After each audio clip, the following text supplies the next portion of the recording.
নমস্কার বন্ধুরা, আমি মেনকা রান্নাঘর থেকে বলছি। আপনাদেরকে সবাইকে স্বাগত জানাই মেনকা রান্নাঘরে।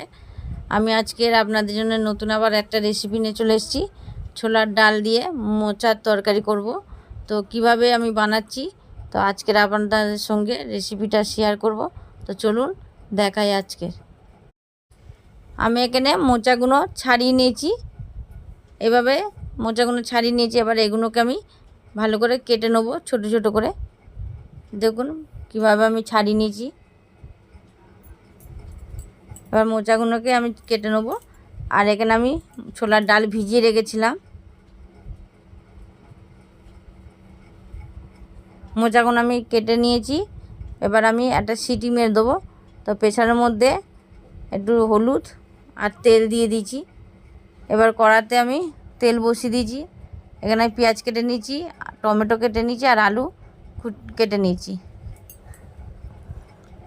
এবার কড়া গরম হয়ে গেছে, আমি দুটো শুকনো লঙ্কা দিয়ে দিলাম, তেজপাতা দিয়ে দিলাম, একটু জিরে ফোড়ন দিলাম, সাদা জিরে দিলাম, দিয়ে এবার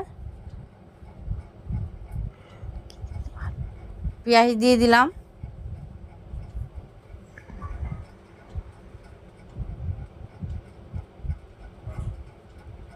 পেঁয়াজটা একটু ভাজা ভাজা হয়ে এসছে। আমি এবার আলুগুলো দিয়ে দিলাম, কুচিয়ে রাখা আলুগুলো দিয়ে এবার নাড়াচাড়া করে নিচ্ছি।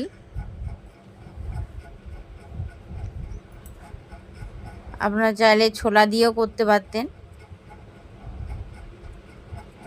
ছোলা দিয়েও করতে পারেন। আমি এখানে ছোলার ডাল দিয়ে করছি।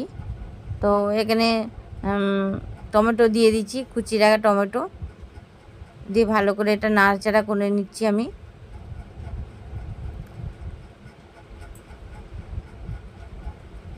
এবার দিয়ে দেবো একটু আদা রসুন বাটার পেস্ট দিয়ে দিলাম,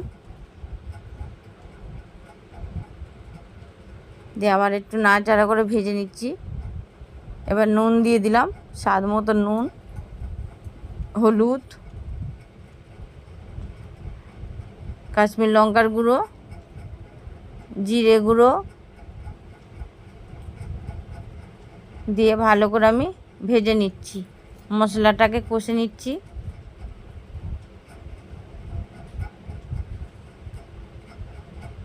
এইভাবে করলে খুবই ভালো লাগে খেতে। এবার আমি ছোলার ডালগুলো দিয়ে দিলাম, ভিজিয়ে রাখা ছোলার ডালগুলো আমি দিয়ে দিলাম, দিয়ে আবার নাড়াচাড়া করে নিচ্ছি ভালো করে।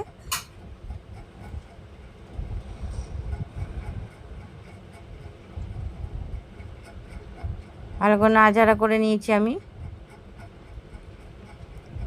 এবার মোচাগুলো আমাকে দিয়ে দিলাম। আমি একটু মোচাগুলোকে চটকে নিয়েছিলাম যাতে ভালো করে মজে যায়। তো আমি মোচাগুলোকে দিয়ে দিলাম, সিদ্ধ করা মোচাটা আমি দিয়ে দিয়েছি জল ঝরিয়ে। দিয়ে এবার ভালো করে নাড়াচাড়া করছি।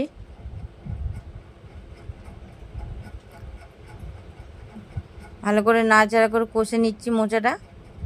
এবার আমি পরিমাণ মতন জল দিয়ে দিচ্ছি। তো যে সকল বন্ধুরা আমার চ্যানেলে নতুন আছো তো একটা সাবস্ক্রাইব করে দেবেন। এবার আমি এটাকে ঢাকা দিয়ে রাখবো কিছুক্ষণ, যাতে আলুটা সিদ্ধ হয়ে যায়, ছোলার ডালটাও সিদ্ধ হয়ে যায়। এবার আমি ঢাকনা খুলে দিলাম। আমি নাড়াচাড়া করে নিচ্ছি ভালো করে, একটু সিদ্ধ হয়ে গেছে।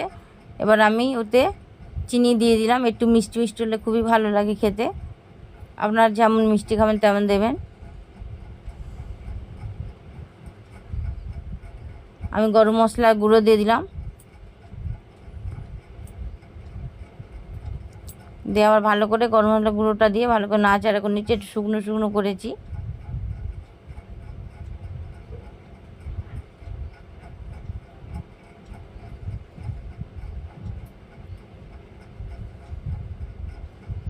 এইভাবে রেসিপিটা করবেন, খুবই ভালো লাগবে খেতে।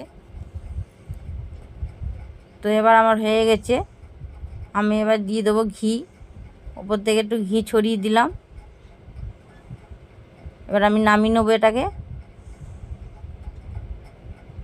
ভালো করে নাড়াচাড়া করে নিলাম, নিয়ে এবার নামিয়ে নিচ্ছি। দেখুন রেসিপিটা আমার হয়ে গেছে, খুবই সুন্দর হয়েছে দেখতে।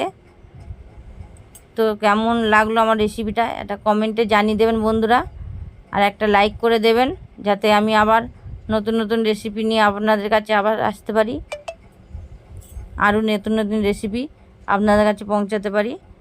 তো আজকের মতন আবার এলাম, নমস্কার।